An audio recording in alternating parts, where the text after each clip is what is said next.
C'est agréable d'être enfin compris. Si c'est ce que vous cherchez, c'est sur singleton.com. Allez le trouver. Le parfum me frappe en premier. Mauvaise marque, mauvais homme. Je reste dans l'encadrement de la porte de la chambre pendant exactement 2 secondes avant que ma main ne trouve mon téléphone et ne commence à enregistrer. La voiture de Donovan est dans l'allée. Elle y est depuis 40 minutes.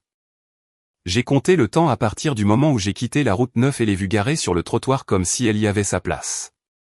Comme si l'escalade noire de mon frère avait déjà eu sa place dans mon allée un mardi après-midi, alors que je suis censé être à Anvers. Censé l'être.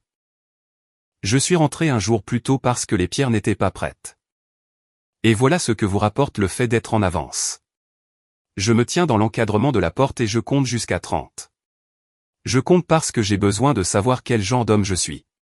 Si je peux regarder cela et ne pas bouger. Si le sol me soutiendra ou si je ferai quelque chose qui me coûtera tout ce que j'ai passé 14 mois à construire. 30. Je suis ce genre d'homme. J'abaisse le téléphone. Je recule de l'encadrement de la porte sans faire de bruit. La moquette est assez épaisse pour que mes pas ne s'entendent pas. Et j'ai toujours été un homme silencieux dans une maison pleine de gens qui ne remarquaient jamais rien.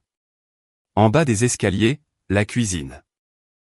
J'ouvre le réfrigérateur, sors une bouteille d'eau, en bois la moitié, debout au comptoir. Ma main ne tremble pas. Je le remarque de la même manière que l'on remarque la température de son moteur lors d'un long trajet, de manière clinique, sans jugement. La main est stable. Bien. J'en ai besoin stable pour ce qui va suivre.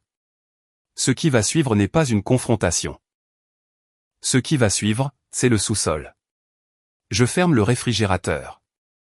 Je laisse l'eau sur le comptoir.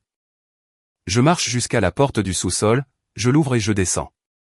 Le bureau est exactement comme je l'ai laissé. 3 écrans, le coffre-fort ignifuge derrière le panneau du mur sud, un bureau qui a coûté $400 parce que je ne crois pas qu'il faille dépenser de l'argent pour des meubles quand l'argent peut circuler. Sur le bureau, un dossier de 5 cm d'épaisseur avec un fermoir que je ferme chaque fois que je quitte la pièce. Je m'assois. J'ouvre le coffre-fort. Voici la chose à propos du fait d'être un homme silencieux. Les gens supposent que vous ne faites pas attention. Sloan a supposé cela pendant 4 ans. Donovan l'a supposé toute sa vie. Ils ont tous les deux tort. Et la preuve à quel point ils ont tort est empilée dans un dossier qui s'épaissit depuis mars, lorsque j'ai remarqué le schéma pour la première fois. Les retours tardifs, le parfum qui a changé, le téléphone qu'elle a commencé à poser face vers le bas. Je sors d'abord le contrat de mariage. Sloan l'a signé en riant il y a 3 ans dans un cabinet d'avocats sur la 5e avenue, où les chaises coûtaient plus cher que ma première voiture. Elle pensait que c'était une formalité. Elle pensait que j'étais prudent d'une manière charmante et provinciale. Elle l'a signé avec panache et a dit, « Voilà, tu es content ?» et j'ai répondu, « Oui, et je le pensais, car le contrat de mariage n'a jamais été une question de prudence. C'était une question d'architecture. Vous construisez les murs avant d'en avoir besoin. 3 titres de propriété à mon seul nom. 2 dans des juridictions que Sloan n'a jamais visitées. Un à Anvers, détenu par une structure de portefeuille que mon avocat là-bas, un homme nommé Ludo, qui n'a jamais rencontré Sloan et ne la rencontrera jamais, maintient depuis 6 ans. Et le dossier. Je le pose sur le bureau et je le regarde un instant. Le clic du fermoir dans la pièce silencieuse est le seul son dans la maison. À l'étage, il y a un autre son, mais j'ai décidé de ne pas l'entendre. Le dossier fait 5 cm d'épaisseur. Il est organisé chronologiquement. Il commence en mars avec un reçu d'hôtel que j'ai trouvé dans la poche poitrine d'une veste que Sloan m'avait demandé d'apporter au pressing. Je ne l'ai pas apporté au pressing. J'ai photographié le reçu, je l'ai remis à sa place et j'ai moi-même apporté la veste. Je me tenais au comptoir du pressing de la rue Marche, et j'ai senti quelque chose s'installer dans ma poitrine. Pas du chagrin, pas de la rage, quelque chose qui ressemblait davantage à de la résolution. La façon dont un problème s'éclaircit au moment où vous en comprenez la forme. J'ajoute la vidéo de ce soir au journal des preuves du dossier. 2 minutes, main stable, aucun bruit fait, l'horodatage confirme la date. Je fais une note dans la marge du journal de ma petite écriture régulière. Parfum identifié. Cri d'aventure. Marque de Donovan confirmée par comparaison avec la bouteille dans la salle de bain des invités, photographiée le 14 août. Je ferme le dossier. J'ouvre mon ordinateur portable. Je rédige un email à Ludo à Anvers. 3 phrases cryptées confirmant que le calendrier que j'ai communiqué en septembre reste opérationnel. Puis, j'entends Reine en haut des escaliers du sous-sol. Papa. Sa voix est prudente. Elle a les yeux de sa mère et sa propre intelligence, ce qui signifie qu'elle utilise les deux de manière indépendante. Elle a 9 ans et sait déjà comment analyser l'atmosphère d'une pièce. En bas, dis-je. Elle descend en chaussettes d'école, tenant une feuille d'exercice de mathématiques. Elle regarde les écrans, le dossier, mon visage. Elle ne pose pas de questions sur la voiture dans l'allée. Je le note. Elle sait déjà qu'il ne faut pas demander. Les divisions longues, dit-elle en montrant la feuille d'exercice. Les restes sont toujours faux. Fais voir. Elle tire une chaise à côté de la mienne et je regarde son travail. Les erreurs sont cohérentes. Elle place la décimale une colonne trop à droite. Je lui montre une fois. Elle corrige 3 problèmes toute seule. Elle est rapide quand elle comprend la logique. Est-ce que l'oncle Donovan reste dîner, demande-t-elle sans lever les yeux de sa feuille. Non, dis-je. Elle hoche la tête.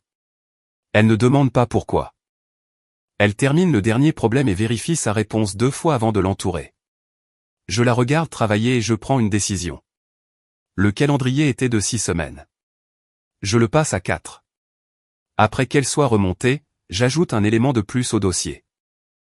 Une photographie que je prends avec mon téléphone de l'encadrement de la porte de la chambre principale, cadrant la bouteille de parfum visible sur la table de nuit. Mauvaise marque. Mauvais homme, tout est mauvais. Je ferme le dossier. J'entends la porte d'entrée se fermer à l'étage. J'entends l'escalade démarrer dans l'allée. Je commande le dîner au restaurant thaïlandais que Reine aime bien. Je monte, je me lave les mains à l'évier de la cuisine et je mets la table pour 2. Quand Sloan descend 20 minutes plus tard, ses cheveux sont fraîchement brossés et elle sent notre douche. Elle s'est changée. Elle dit, « Oh, tu es rentré tôt. » Comment c'était Anvers ? Les pierres n'étaient pas prêtes, dis-je. Assieds-toi. Le repas arrive. Elle s'assoit. Elle prend son téléphone et le pose face vers le bas sur la table. Je pose le dossier sur mon bureau et je regarde ce que 14 mois de patience ont construit. Ce n'était pas un dossier. C'était un plan d'étage. Chaque pièce étiquetée, chaque sortie cartographiée, chaque mur porteur identifié.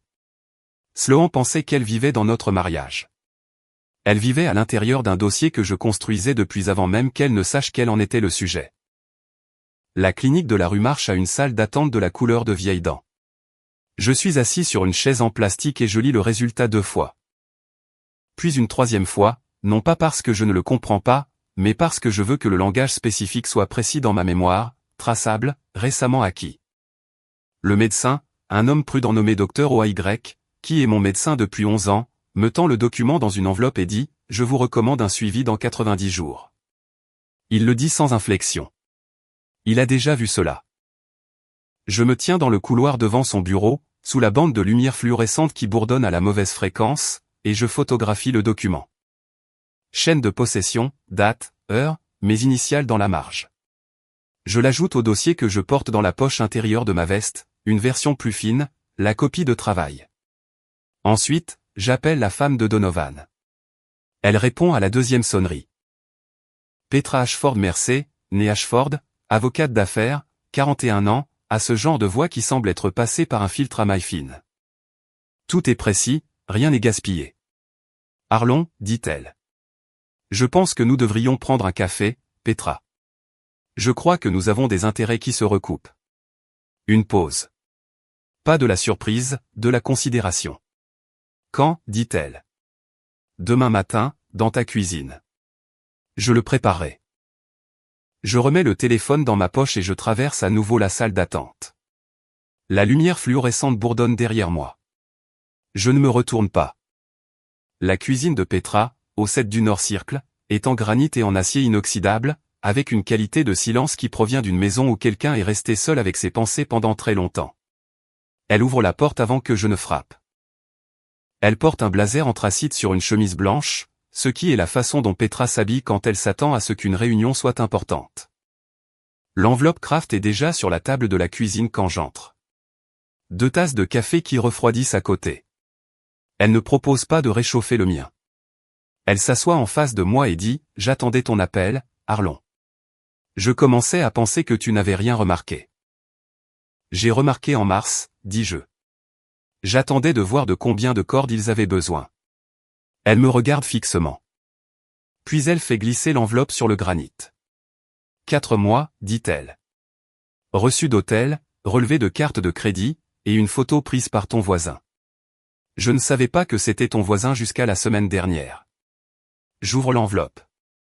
La photographie est sur le dessus. Une photo nette de l'escalade dans mon allée, horodatée, prise d'une légère élévation qui suggère une fenêtre du 2e étage. En dessous, des reçus. Le Méridien Hotel de manière récurrente, le Blackwood Suite sur Callaway. 14 entrées. Ton voisin prend de bonnes photos, dis-je. Il prend de bonnes notes, dit Petra. La photo était un bonus. Je pose le document de la clinique sur la table entre nous. Elle le regarde sans y toucher. Sa mâchoire se crispe une fois, un petit mouvement. Puis elle retrouve son calme. Depuis combien de temps le sais-tu? Elle pose la question à propos de cela spécifiquement. Depuis hier. Elle hoche la tête. Elle prend son café, le trouve froid, le repose. J'ai demandé le divorce dans ma tête il y a 6 semaines, dit-elle. J'attendais de voir si tu avais des documents. Je n'en avais pas. Apparemment, nous avons construit le même dossier de différentes directions. De quoi as-tu besoin de ma part? Le document médical correctement authentifié est tout ce que ton avocat a envers sur l'aspect financier. Donovan a transféré des créances via une société holding. Elle fait une pause. Je suppose que tu es au courant. Je ne connaissais pas les détails. Je garde un visage neutre.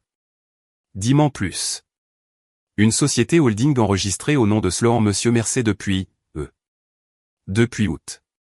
Il a fait transiter des créances immobilières par elle. Environ 400 000 jusqu'à présent. Elle annonce le chiffre de la même façon qu'on donne les prévisions météorologiques. Factuel, sans drame. Je pense au contrat de mariage, au titre de propriété, à l'architecture que j'ai construite avant même de savoir que j'en aurais besoin. Il a choisi la mauvaise personne pour faire transiter de l'argent, dis-je. Quelque chose change dans l'expression de Petra. Pas tout à fait un sourire. Je sais, dit-elle. Je comptais là-dessus. Je quitte sa cuisine 40 minutes plus tard avec une copie de ses documents et une compréhension claire de ce que les 4 prochaines semaines doivent accomplir. Dans la voiture, j'appelle Colt Waverly. Colt taille des pierres précieuses dans un atelier du côté et de la ville qui sent l'huile de machine, la fumée de cigarette et la poussière minérale particulière des pierres en cours de taille. Il est mon coursier depuis 9 ans. Il est la seule personne en dehors de Ludo et d'Anvers qui connaît toute l'étendue de ce que je déplace et où cela va. Il répond par « Tu es rentré tôt ». Les pierres n'étaient pas prêtes, dis-je. Tu es à l'atelier? Ou d'autres? J'y vais en voiture. Il est à son établi avec un saphir brut de la taille de l'ongle de mon pouce, le tournant sous une loupe. Il ne lève pas les yeux quand j'entre. Ton frère a fait transiter des créances via une société holding enregistrée au nom de Sloan depuis le mois d'août, dis-je. J'ai besoin de savoir ce que tu sais sur ses contacts à la douane. Colt repose le saphir. Il enlève sa loupe. Il se retourne et me regarde avec l'expression d'un homme qui attendait d'avoir cette conversation. Ton frère utilise Fenwick & Associates pour ses transferts de sociétés écrans, dit-il. Les mêmes courtiers en douane que j'utilise pour les pierres. Je pensais que tu le savais. Je le sais maintenant. Il reste silencieux un instant. Alors, tu veux que je sois contrarié pour toi ou juste utile? Utile, c'est bien. Il reprend le saphir. Fenwick a déposé 3 transferts au cours des 60 derniers jours. Je peux obtenir la documentation. Ça prendra 1 semaine. Prends 5 jours. Il hoche la tête. Il lève le saphir à la lumière. Il capte le bleu, profond et froid. La couleur de quelque chose qui est resté sous terre pendant très longtemps. Colt, dis-je. Encore une chose. L'application Singletune dont tu as parlé. Tu as dit que tu l'avais utilisée après ton divorce. Il me regarde de côté. Ouais. Qu'est-ce que tu as dit qu'elle t'avait fait faire en premier? 40 questions sur ce en quoi tu crois vraiment avant de voir un seul visage. Il tourne le saphir. J'ai trouvé ça ridicule. Ensuite, j'ai pensé que c'était la seule chose honnête que j'avais faite depuis des années. Je garde ça dans un coin de ma tête. Je ne suis pas prêt pour ça. Mais le nom atterrit quelque part sous la surface. De la même manière qu'une pierre se pose quand on la lâche dans l'eau profonde. 3 jours plus tard, Gus Petrie est à la limite de sa clôture quand je rentre chez moi, taillant la haie avec la patience méthodique d'un homme qui n'a nulle part où aller et aucun intérêt à prétendre le contraire. Il a 63 ans, c'est un facteur à la retraite, et il vit au 12 Crestline Gate depuis 22 ans. Il hoche la tête quand il me voit. Harlon. Gus. Il plonge la main dans la poche poitrine de sa chemise en flanelle et sort 3 pages pliées d'un carnet à spirale. Il me les tend sans cérémonie. Je me suis dit que tu en aurais besoin un jour, dit-il. Je ne pensais pas que c'était à moi de dire quelque chose plus tôt. Je dis quelque chose maintenant. Je prends les pages et je les déplie. Date, heure, plaque d'immatriculation, durée, écrite de la petite écriture précise d'un homme qui a passé 30 ans à trier le courrier par code postal. Chaque entrée est exacte. 47 entrées remontant à février. Vous gardez ça depuis février, dis-je. Depuis que j'ai remarqué le manège. Il retourne à sa haie. L'escalade était la 3e voiture. Il y en a eu 2 autres avant. Des plaques différentes, le même conducteur. Je le regarde. Il coupe une branche sans lever les yeux. J'ai aussi des photos de celle-là, dit-il. Si tu en as besoin. J'en ai besoin, j'acquiesce. Je les aurai d'ici jeudi. Je plie les pages et je les mets dans la poche de ma veste. Gus, merci. Ne me remercie pas, dit-il. Fais juste en sorte que ça compte. Je rentre à l'intérieur. Je vais au sous-sol. J'ajoute les 3 pages de Gus au dossier, au-dessus du document de la clinique, au-dessus des reçus d'hôtel de Petra. Et je sens son poids, non pas métaphoriquement, mais physiquement, la masse réelle du papier, de la documentation et de la patience accumulée. Je ferme le fermoir. Le clic qu'il produit dans la pièce silencieuse résonne comme une décision finalisée. Ensuite, je monte et je fais quelque chose qui exige plus de discipline que tout ce que j'ai fait en 14 mois. Je dis à Sloan que je lui pardonne la distance qui s'est installée entre nous ces derniers temps. J'appelle cela du stress, la tension liée à mon calendrier de voyage, ma propre indisponibilité. Je regarde ses épaules s'affaisser de 5 cm. Je regarde son visage s'ouvrir de soulagement. Je suis le mari attentionné pendant 6 semaines. Je pose des questions sur ses projets de design. J'emmène Ren à l'école les matins où je suis en ville. Je viens me coucher à une heure raisonnable. Je suis présent, chaleureux, et complètement ailleurs. Et chaque mouvement financier que fait Sloan, chaque actif qu'elle essaie de déplacer. Chaque texto envoyé depuis le téléphone qu'elle croit privé, je photographie tout. Le dossier s'enrichit d'une 3e section. Le dossier n'était plus un dossier. Il était devenu un livre. Et ce livre avait des chapitres que Sloan avait écrits elle-même sans savoir qu'elle tenait un stylo. Ren demande au petit déjeuner un mercredi, en mangeant ses céréales à la cuillère sans lever les yeux. Est-ce que l'oncle Donovan a des ennuis? Je pose mon café. J'avais une réponse préparée. Je la portais en moi depuis 2 semaines.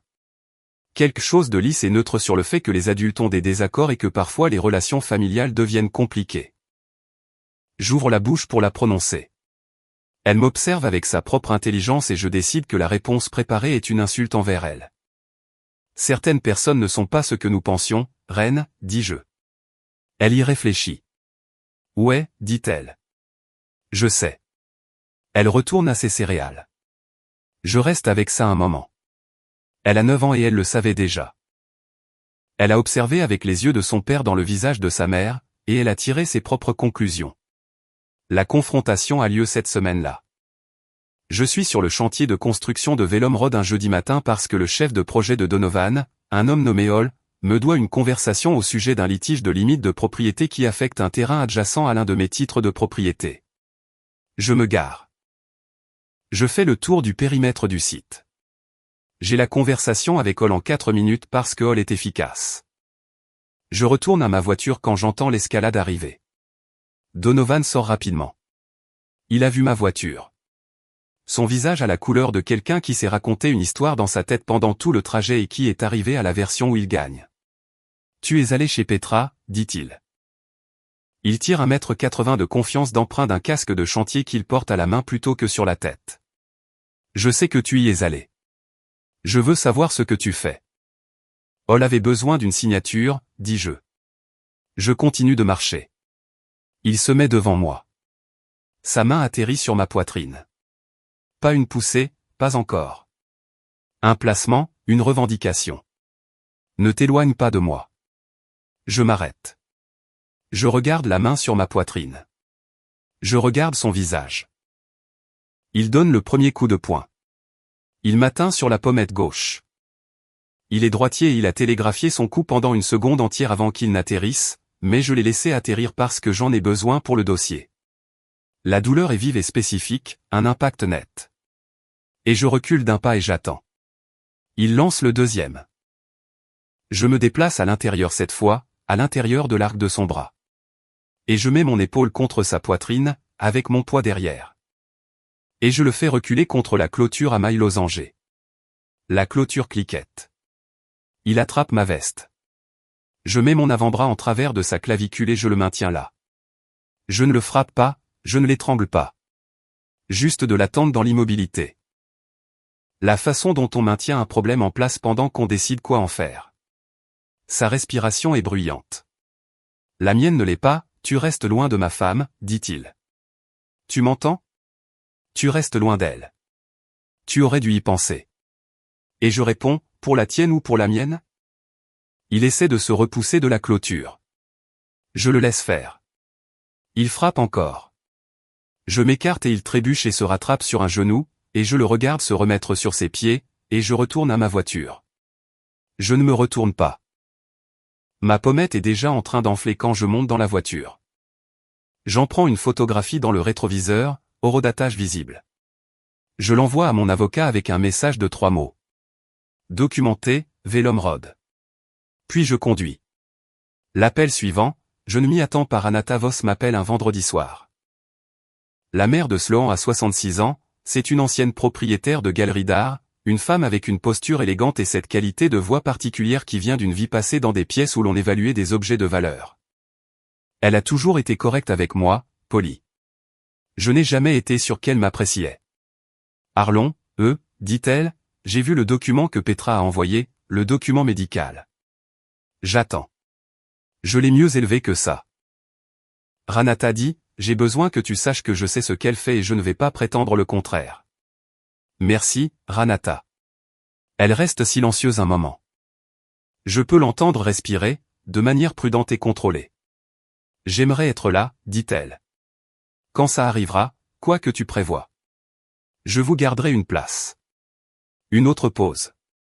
Puis, depuis combien de temps prépares-tu ça? Depuis mars. Elle émet un son qui n'est pas tout à fait un rire.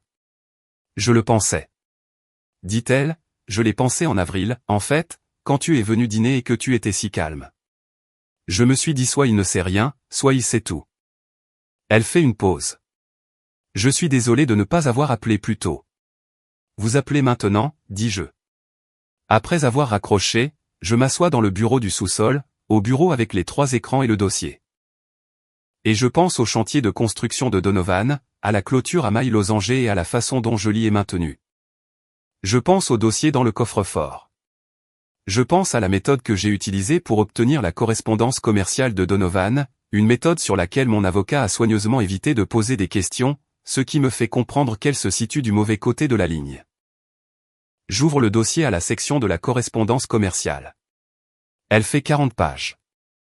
Elle contient de quoi détruire Donovan professionnellement, légalement, de façon permanente.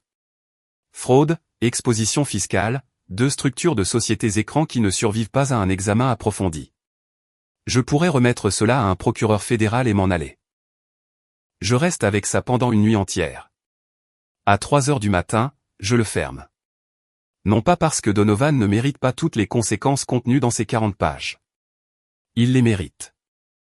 Je le ferme parce que je connais l'homme qui l'ouvre à nouveau et l'utilise de cette façon. Je le connais clairement. Et cet homme-là n'a pas le droit d'élever reine. Je sais ce que je suis, dis-je à la pièce vide. Je fais passer des pierres à travers des frontières qui ne posent pas de questions. J'ai toujours su ce que j'étais. Le dossier reste fermé parce que Ren a besoin d'un père, pas d'un verdict. Je ferme la section de la correspondance. Je la laisse dans le dossier. Je ne la retire pas. Elle reste comme une assurance, comme une architecture. Mais je décide que c'est un mur que je ne détruirai pas à moins que Donovan ne m'en laisse pas d'autre choix. Le bar du Ashford Club est calme un mardi soir. 3 membres à l'autre bout. Un barman nommé Félix, qui est là depuis 12 ans et qui sait quand il ne faut pas parler. Je bois un scotch et lis la section financière quand Sloan entre, elle me repère immédiatement. Elle a la voiture de Petra en tête. Elle a dû passer devant le parking et la voir. Son visage prend l'expression qu'il a quand elle construit une accusation tout en décidant si elle doit la lancer ou non. Elle s'assoit sur le tabouret à côté du mien. « Tu as parlé à Petra » dit-elle. Elle remplit son verre de vin à partir de la carafe que Félix a laissée. Elle ne lève pas les yeux. « Je sais que tu l'as fait. »« Qu'est-ce que tu fais, Arlon ? Qu'est-ce que tu construis ?» Je prends une gorgée de scotch. « Je m'attendais à faire 85 aujourd'hui, dis-je. J'ai fini avec 87. » Elle me fixe. « Qu'est-ce que ça veut même dire ? » Ça veut dire que la partie était très bien. Je finis mon verre. Je me lève. Bonne nuit, Sloan. Je suis à mi-chemin de la porte quand elle dit, plus fort qu'elle n'en a l'intention, ne t'éloigne pas de moi en ce moment. 3 membres à l'autre bout du bar se tournent pour regarder. Félix développe un soudain intérêt pour l'horizon. Je ne me retourne pas. Je pousse la porte. Le gala a lieu 2 soirs plus tard. L'événement caritatif annuel de l'Ashford Club. 200 invités, un quatuor à cordes dans la salle, une vente aux enchères silencieuse le long du couloir. J'y suis parce que je suis membre depuis 8 ans, que mon absence serait remarquée, et que je ne veux pas que quoi que ce soit remarqué en ce moment. Je suis là depuis 40 minutes, j'ai salué 7 membres par leur nom et j'ai fait une offre sur une sculpture congolaise dans la vente aux enchères silencieuses quand j'entends Donovan derrière moi. Il n'est pas membre. Il est venu en tant qu'invité de quelqu'un, ou il est entré derrière un invité, ou il est simplement arrivé parce que Donovan a toujours fonctionné sur le principe que les espaces dans lesquels il veut être s'accommoderont de lui. Je l'entends se frayer un chemin dans la foule vers moi. Sa voix, son volume particulier, la façon dont il dit « excusez-moi », comme si c'était une accusation. Je ne change pas mon allure. Je continue vers la sortie à la même vitesse que j'ai maintenue toute la soirée, m'arrêtant une fois pour saluer la femme du président du club, une fois pour signer la feuille d'enchère pour la sculpture une seconde fois. Derrière moi, la foule s'épaissit. Donovan n'est pas fait pour la patience et il n'est pas fait pour les foules, et il aggrave ces 2 problèmes simultanément. Je l'entends dire « Arlon » 2 fois, puis 3 fois, le volume augmentant. La sécurité de l'Ashford Club est assurée par 2 hommes nommés Bryce et Garrett, qui me connaissent parce que je suis là depuis 8 ans et que je connais leur nom. J'atteins le hall. Bryce est près de la porte. Je lui hoche la tête. Il me rend mon signe. Donovan atteint la porte du hall et Garrett se met en travers de son chemin. Pas agressivement, professionnellement. « Monsieur, êtes-vous membre ? » « Écartez-vous de mon chemin, » dit Donovan. « Arlon, ce n'est pas fini. »« Arlon, tu m'entends ? » Ce n'est pas fini. Le hall devient silencieux. 200 invités dans les pièces au-delà, et ceux les plus proches de la porte se sont arrêtés de bouger. Le quatuor à cordes continue de jouer, indifférent. J'atteins la porte. Je la pousse pour l'ouvrir. L'air froid. « Si, ça l'est, » dis-je sans me retourner. La porte se ferme derrière moi. Je reste sur le parking un instant et j'écoute le son étouffé de la voix de Donovan et les tons calmes et professionnels de Bryce et Garrett, et je pense qu'il vient de m'offrir 100 témoins. Ranata m'a appelé le lendemain matin pour me dire qu'elle avait encore une chose à me dire. Quelque chose qu'elle avait trouvé dans la chambre d'enfance de Sloan quand elle est allée récupérer ses propres affaires à la maison. Un document, pas légal, pas financier, personnel, quelque chose qui changerait la forme de ce à quoi je pensais avoir affaire. Elle a dit qu'elle l'apporterait au dîner. Je lui ai dit de l'apporter, je lui ai dit quel soir et je lui ai dit qu'il y aurait une chaise supplémentaire à la table parce que Donovan découvrirait la réservation et viendrait sans y être invité, et que j'avais déjà pris cela en compte. Elle est restée silencieuse un moment.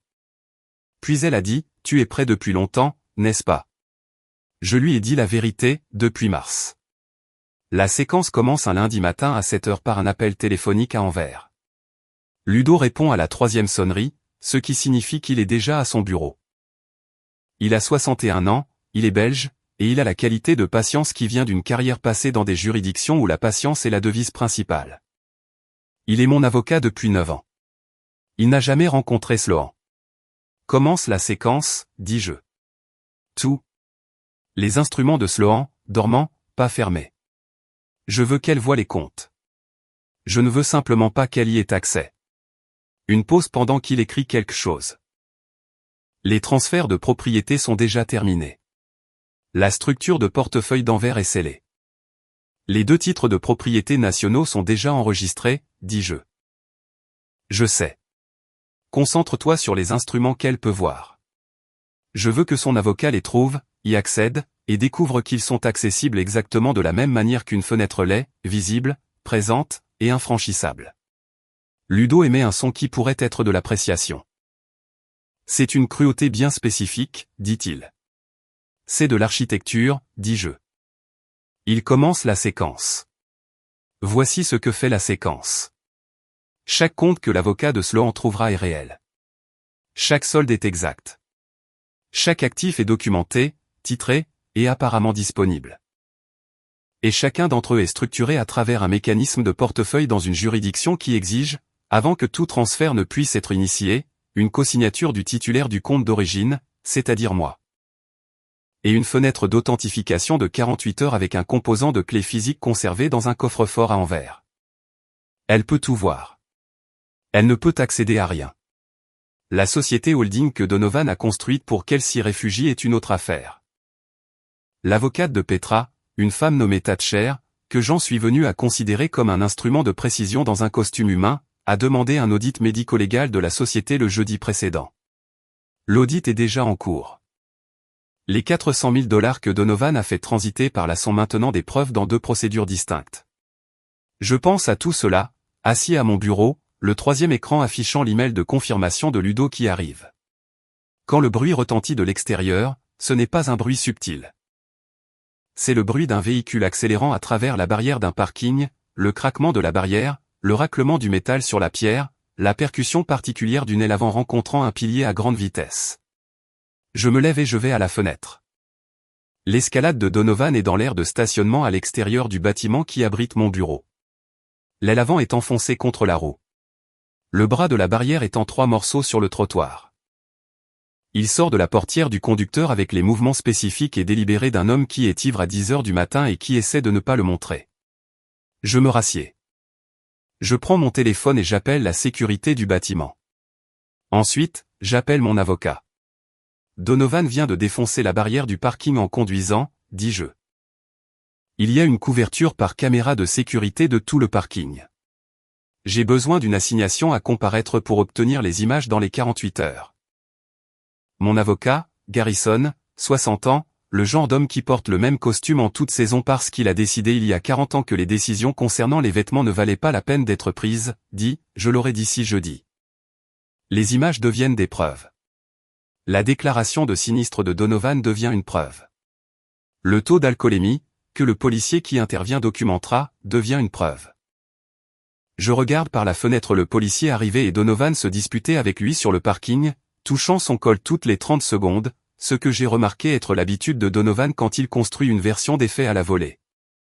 Cet après-midi-là, l'avocat de Sloan appelle mon avocat. Mon avocat m'appelle. Elle dépose une requête, dit Garrison. Elle veut lancer la procédure avant toi. Elle invoque l'abandon du domicile conjugal, les voyages, la distance émotionnelle. Son avocat cite la fausse période de réconciliation comme preuve que tu étais présent, mais absent mentalement. Laisse-la déposer, dis-je. Harlon. Laisse-la déposer, puis dis à ton avocat de la rappeler et de lui demander d'identifier un seul actif auquel ils peuvent réellement accéder. Une pause. Oh, dit Garrison. C'est vrai.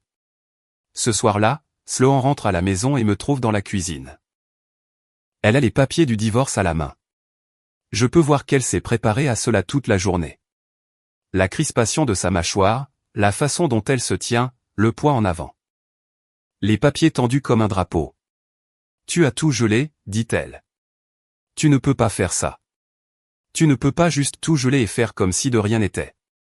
Je n'ai rien gelé, dis-je. J'ai simplement arrêté de déplacer les choses. Il y a une différence. Je veux sortir. Je veux ma moitié et je veux sortir de là. Ta moitié de quoi, exactement, dis-je. Nomme l'actif. Elle ouvre la bouche. Elle la referme. Elle le sait. Elle a déjà vu ça avec son avocat. Et elle sait que le contrat de mariage qu'elle a signé en riant dans le bureau de la 5e avenue la couvre pour les revenus du mariage, mais exclut les avoirs préexistants. Et les avoirs préexistants sont tout ce qui compte. Quelque chose en céramique, un bol du comptoir, l'un des bleus que Sloan a acheté au Portugal, heurte le mur à ma gauche, pas jeté sur moi. Jeté contre le mur, ce qui est pire à certains égards parce que cela signifie qu'elle a dépassé le stade de visée. Je me tiens au centre de la pièce et je n'élève pas la voix. Je regarde les morceaux du bol sur le sol. Je pense, de façon absurde, que c'était un beau bol. Un instant pour réaliser l'absurdité spécifique de pleurer un bol au milieu de tout ça. Et puis je suis de retour dans la pièce. Sloan, dis-je. Elle claque la porte de la chambre assez fort pour fendre le cadre. Je reste dans la cuisine un moment. Mes mains sont stables. Le bol est en 4 morceaux sur le sol. Je les ramasse et les mets à la poubelle. Et je pense à Reine qui rentrera de l'école dans 2 heures, et si elle remarquera la fissure dans le cadre de la porte. Elle la remarquera. Elle remarque tout. Il faudra que j'aie quelque chose à dire à ce sujet. Je retourne au sous-sol. Je m'assois au bureau. J'ouvre le dossier à la section de la correspondance une fois de plus et je le regarde. Je le regarde pendant longtemps. Puis je le ferme. La même décision qu'avant pour la même raison.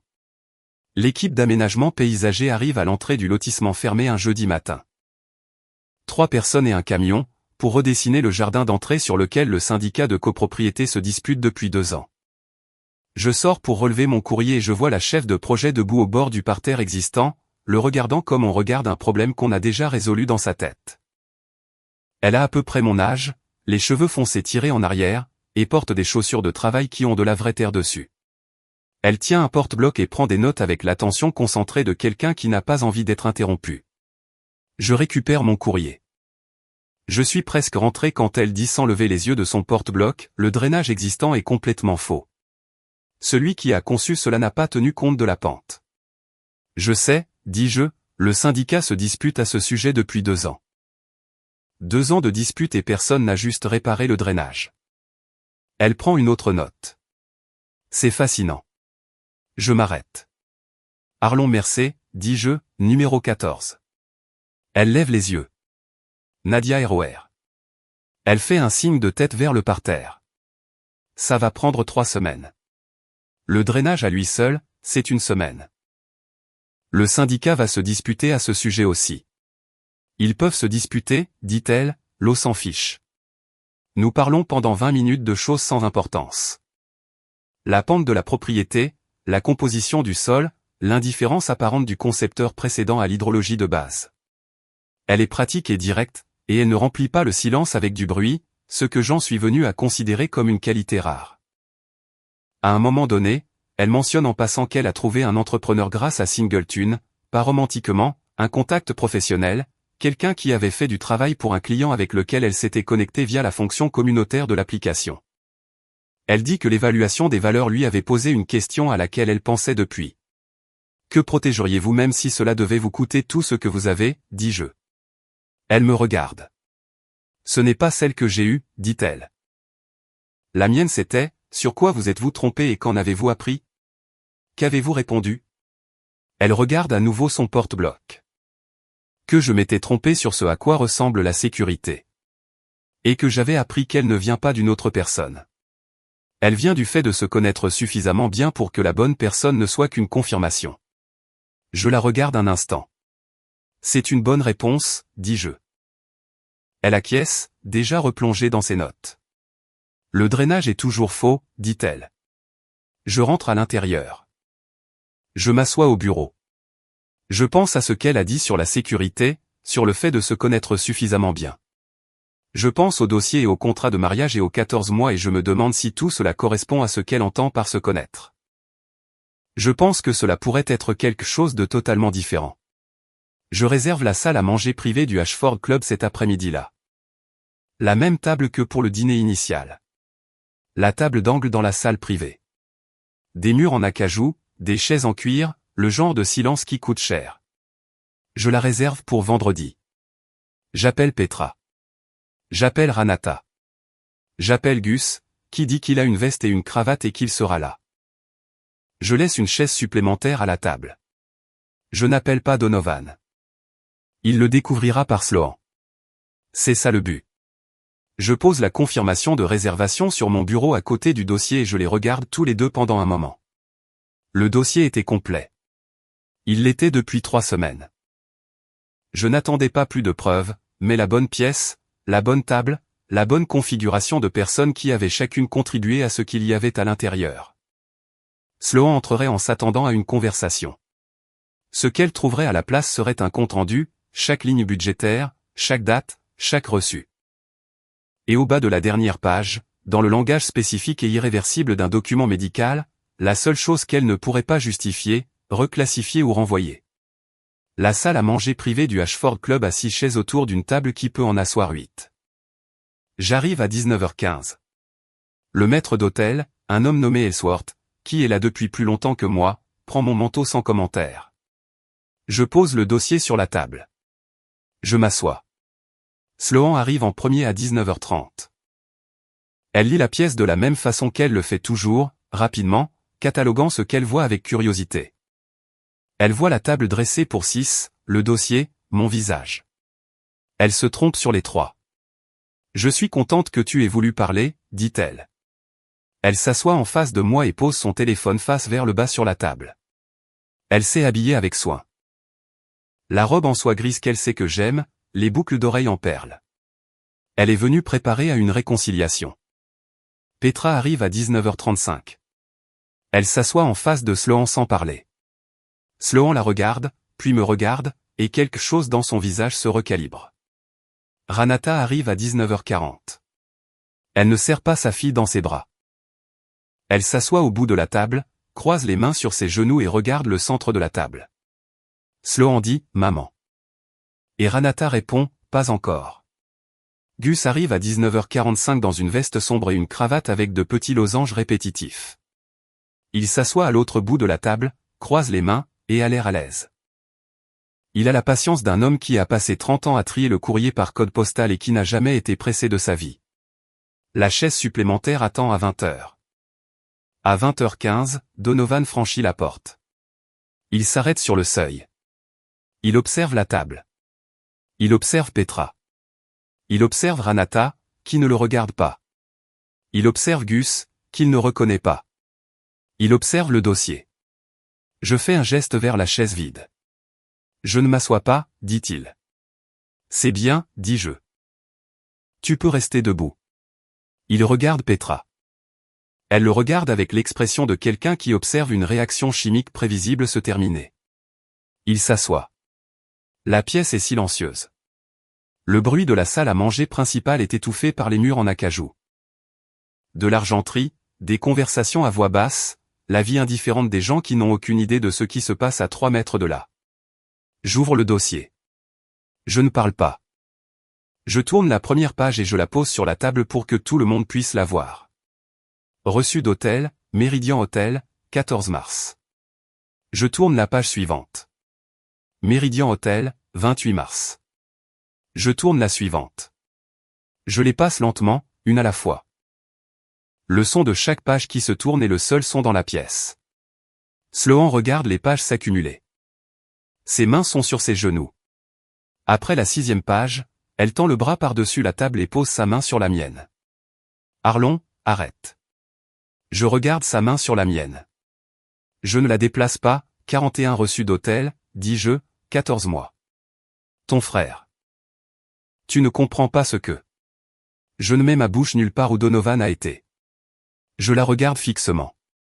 Je ne l'ai d'ailleurs pas fait depuis le mois de mars. La table s'immobilise. Ranata ferme les yeux. Gus regarde le centre de la table. La main de Donovan bouge vers son col. Je tourne la page suivante. Le journal du carnet à spirale de Gus. 3 pages. Je les pose à plat pour que la table puisse lire l'écriture, les dates, les heures, les plaques d'immatriculation, les durées. La petite écriture précise de Gus. 47 entrées. Je tourne la page suivante, le document de la clinique. Je le pose. Sloan émet un son que je ne lui ai jamais entendu faire. Petit et spécifique, comme quelque chose de structurel qui cède. Donovan se lève. C'est. Tu ne peux pas juste. Assieds-toi, Donovan, dit Petra. Elle le dit calmement sans élever la voix. La façon dont on dit quelque chose à un enfant qui est sur le point de faire une erreur qu'il ne pourra pas réparer. Il s'assoit. Elle fait glisser sa propre enveloppe sur la table jusqu'à lui. Ton avocat la recevra lundi matin, dit-elle. Je voulais que tu la voies en premier. Je trouvais ça juste. Il ouvre l'enveloppe. Il regarde la première page. Son visage prend l'expression que prend celui de Donovan lorsqu'une conséquence qui la fuit arrive sous une forme qu'il ne peut pas reclassifier. Il devient inexpressif, puis rouge, puis à nouveau inexpressif. Tu ne peux pas, commence-t-il. Je l'ai déjà fait, dit Petra.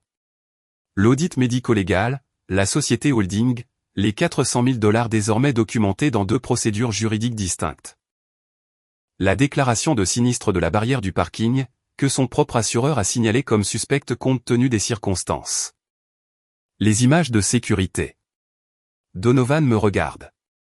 Tu as fait ça, dit-il. C'est toi. J'ai gardé des traces, dis-je. C'est tout ce que j'ai fait. Tu es allé vers ma femme.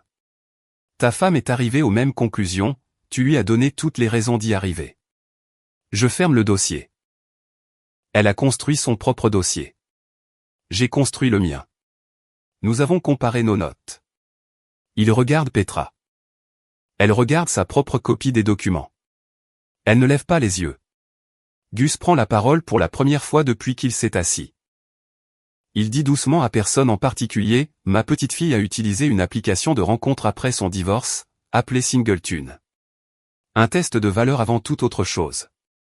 Il croise les mains. Elle a dit que ça lui demandait en quoi elle croyait. Pas ce qu'elle voulait, ce en quoi elle croyait. Elle a dit que personne ne lui avait jamais demandé ça avant. La phrase hors de propos atterrit dans la pièce comme une pierre jetée dans une eau calme. Donovan le fixe du regard. Le visage de Sloan est ailleurs. Je pense à la réponse de Nadia, à ce à quoi ressemble la sécurité, au fait de se connaître suffisamment bien pour que la bonne personne ne soit qu'une confirmation. Quelqu'un m'a demandé quelque chose comme ça récemment, dis-je. Je travaille encore sur la réponse. Sloan me regarde. Ses yeux sont brillants. Elle n'a pas encore pleuré. Elle est encore dans la phase où les informations arrivent plus vite qu'elle ne peut les traiter. Mais la brillance est le signe avant-coureur. Qu'est-ce que tu vas faire, dit-elle. Je vais emmener Ren à l'école demain matin, dis-je. Et je vais laisser mon avocat s'occuper du reste. Arlon, tu n'es pas une personne sérieuse, Sloan. Je le dis sur un ton plat, pas comme une insulte. Comme un verdict. La façon dont on classifie quelque chose qui a été mal identifié et qui a besoin d'une étiquette correcte. J'ai réalisé ça en mars, j'aurais dû le dire plus tôt. Donovan se lève de nouveau. Cette fois, personne ne lui dit de s'asseoir. Il prend l'enveloppe, la regarde, la repose.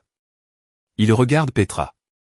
Elle ne le regarde toujours pas, il faut qu'on parle, lui dit-il. Nous le ferons, dit-elle, par l'intermédiaire de nos avocats. Il part. La porte se ferme derrière lui. Le son de la salle à manger principale passe un instant. L'argenterie, les voix, le quatuor à cordes qui a commencé dans la salle, et puis la porte se remet en place et la salle privée redevient silencieuse. Ranata ouvre son sac. Elle sort un document plié, pas de format légal, pas imprimé, écrit à la main sur du papier à lettres personnelles, le genre qui est vendu dans une boîte et qui reste dans le tiroir d'une chambre d'enfance pendant des années. Elle le pose sur la table devant moi.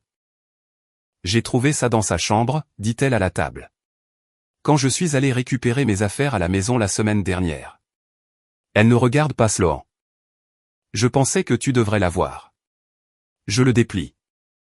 L'écriture est celle de Sloan. Les lettres arrondies, la façon particulière dont elle fait ses H majuscules. Il est daté d'il y a 11 ans. Elle aurait eu 27 ans.